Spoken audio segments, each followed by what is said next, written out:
পথ দুর্ঘটনায় বন্ধন ব্যাংক কর্মীর অকাল মৃত্যু। শোকস্তব্ধ চরিলামের থালাভাঙ্গা গ্রাম। চরিলাম থালাভাঙ্গা গ্রামের এক তরুণ প্রাণোচ্ছল যুবকের অকাল মৃত্যুতে শোকের ছায়ার কালো মেঘ নেমে এসেছে গোটা এলাকায়। শুক্রবার রাতে এক মর্মান্তিক পথ দুর্ঘটনায় প্রাণ হারিয়েছেন বন্ধন ব্যাংকের তেলিয়ামুড়া শাখার ক্যাশিয়ার হরিহর দেবনাথ, যিনি স্থানীয়দের কাছে সুমন নামেই অধিক পরিচিত ছিলেন। পেশাগত দায়িত্ব পালন শেষে তেলিয়ামুড়া ব্রাঞ্চ 2 থেকে বাইক নিয়ে বাড়ি ফেরার পথে এই ভয়াবহ দুর্ঘটনাটি ঘটে, যা মুহূর্তের মধ্যে কেড়ে নেয় এক সন্তানের বাবার প্রাণ।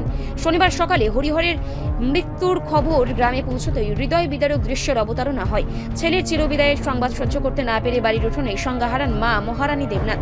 শোকে পাথর বাবা কৃষ্ণধন দেবনাথের গগন বিদারী আর্তনাদে ভারাক্রান্ত হয়ে ওঠে চারপাশের বাতাস। একমাত্র ভাইকে হারানোর বেদনায় দিশেহারা বোন কাজল দেবনাথ। বাড়িতে আসা বন্ধন ব্যাংকের কর্মীদের জড়িয়ে ধরে তার ভাই ভাই বলে বুক ফাটানো কান্না উপস্থিত কাউকেই ঠিক থাকতে দেয়নি। পাড়া প্রতিবেশী থেকে শুরু করে গ্রামের সাধারণ মানুষ আজ সবাই বাকরুদ্ধ এবং শোকাচ্ছন্ন। খবর পেয়ে শনিবার সকালে শোকসন্তপ্ত পরিবারের পাশে দাঁড়াতে ছুটে যান বন্ধন ব্যাংকের তেলিয়ামুড়া ডিভিশনের এডিএম গোবিন্দ সূত্রধর।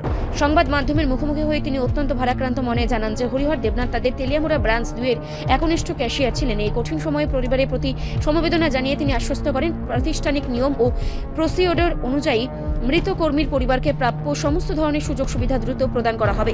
এক তরুণের এমন আকস্মিক চলে যাওয়া থালাভাঙ্গা গ্রামের মানুষের মনে এক গভীর ক্ষতের সৃষ্টি করেছে। কালকে তেলিয়ামুড়া বন্ধন অফিসে কাজ করে, ওখান থেকে আসার পথে শেখরপুরে গাড়ি অ্যাক্সিডেন্ট করছে। অ্যাক্সিডেন্ট করে জায়গাতে শেষ। 4 বছর একটা ছেলে আছে, মা বাবা আছে, তো আর লাভ নাই। অসুস্থ একবার পিটিয়ে যাবো না তো পুরো বাড়ির দিকে ছুটে এদিকে ছুটে এর নাম কি আসলো? এর নাম হরিহর দেবনাথ আর সুমন। ডাক নাম সুমন। এই জায়গাটার নাম কি? শেষ শ্রীমাই থালাভাঙ্গা বালাসুরি। আপনার কি হবে? আমার বড় বোনের ছেলে। আপন? আপন। রিপোর্ট সংবাদ প্রতীক্ষা।